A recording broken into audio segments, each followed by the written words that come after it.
Macam mana pendapat pandangan filem ni ditayangkan kebetulan Sintin buat saman dengan kerajaan Malaysia di FINAS.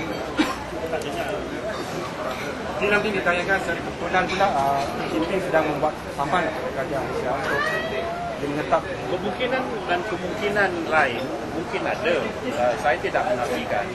Jadi mungkin masanya tak kena ataupun penjadualannya tidak kena.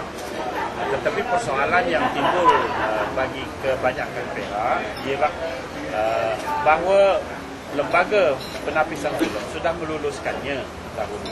Itu yang menjadi isu pertama.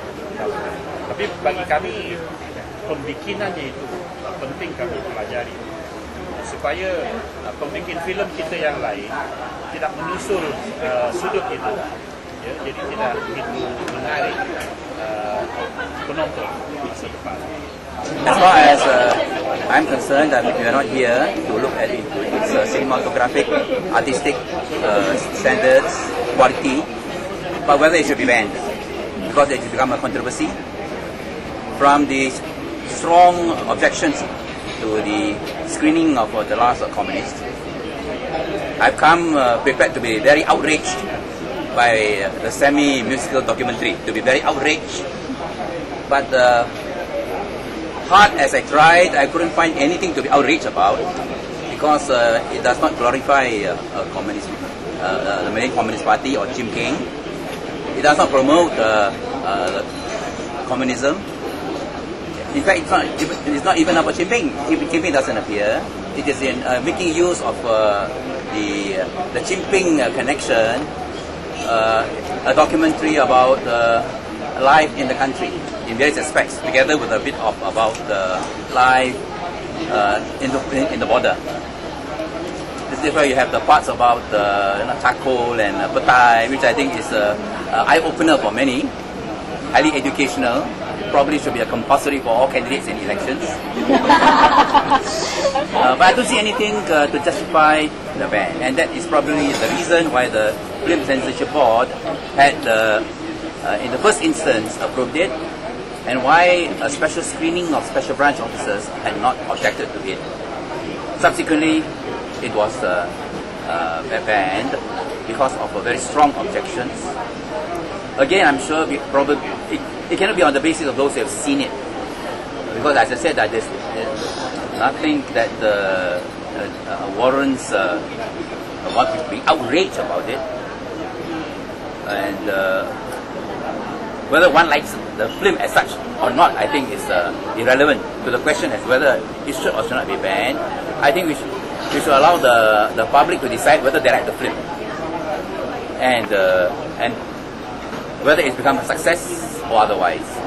Furthermore, I think it is very ridiculous if Malaysia bans the semi-musical documentary, but it is available in Singapore, and people can go down to Singapore and see it, and they will be asking the question, why is it being banned in Malaysia, when one would expect that Singapore will be even more stringent in documentaries or films which promote Chim Ping and the MCP or the CPM. So I hope that the minister will take all this into consideration, and maybe they should ask those who have objected to view it and see whether they still maintain their objection, because I don't see any reasonable or rational person can find it objectionable. In fact, it's quite balanced. You have the Malay girl saying that about communism, why it is not good for communism.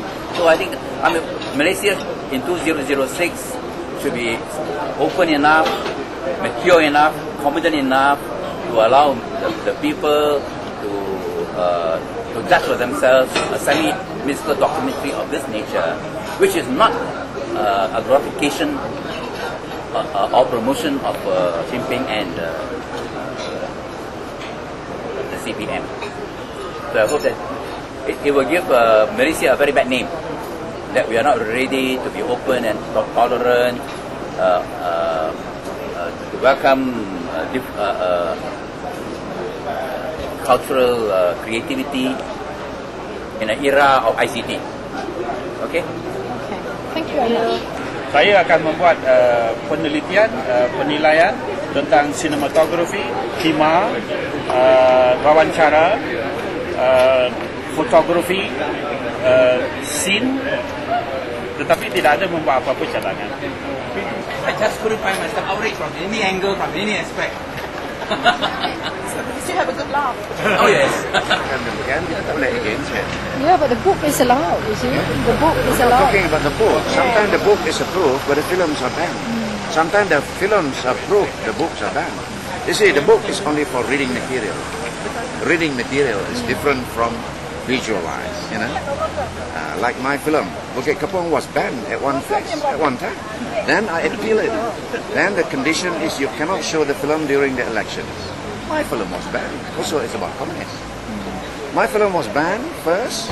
The Home Affairs banned it. Then I appeal it. The condition that you can only show it after the election. After the election, and also there must be somebody talk in front of the film. This is one of the incidents. It happened in our countries, you know, like Kalabatan, Bukit Kapong, and other. That's two different things. That's two different things. So these are the things that you have to understand. And you know, even my film was banned. I accepted because if the government said no, I have to follow. You know, because I am a citizen of Malaysia. But they said okay, lepas appeal lah kan. After the appeal, and then they said you have to put something in. you can only talk in front of the film that saying this is one of the incident that happened in the country, and also you must have somebody to speak in front of it, and do not screen during the election. But this film happened to be, the screening is scheduled on the day that UMNO is celebrating 60 years old. Then you put this together, which is not very healthy, you know. So they were complaining, you know, we are now, you know, celebrating 60 years old UMNO, which is the party that ruled the countries, and yet you put another one along with it, you know. I mean, that also another question. They can always appeal. They can always appeal if they want, you know. They can appeal. It's up to the Home Affairs. It is not us. We are not. I mean, as far as FINAS is concerned, or the Ministry of Culture is concerned, we have no say about it because we are looking from the different angle entirely. Because our job is different. Their job is different.